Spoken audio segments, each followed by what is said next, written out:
ঈদের ছুটিতে বাড়িতে এসে দেখলাম নতুন এক ট্র্যাডিশন চালু হয়েছে। মাটির প্লেট ব্যবহার করার পুরনো সেই ঐতিহ্য যেন আবার ফিরে এসেছে। কোত্থেকে এনেছে জানতে চাইলে জানতে পারলাম ছোট ভাই আমাদের বাড়ির পাশের নতুন হাতির ঝিল এলাকা থেকে এগুলো কিনে এনেছে। এখন দেখি প্লেট মাটির, গ্লাস মাটির, সবকিছু মাটির। মাটির তৈরি এসব বাসনকোসন দেখে আমার সেই দাদা দাদির কথা মনে পড়ে গেল।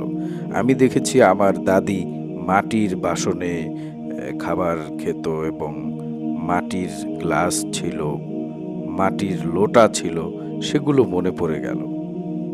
তখন ভাবতাম আগে হয়তো মেলামাইন কিংবা কাচের প্লেট ছিল না, তাই তারা মাটির বাসন ব্যবহার করত।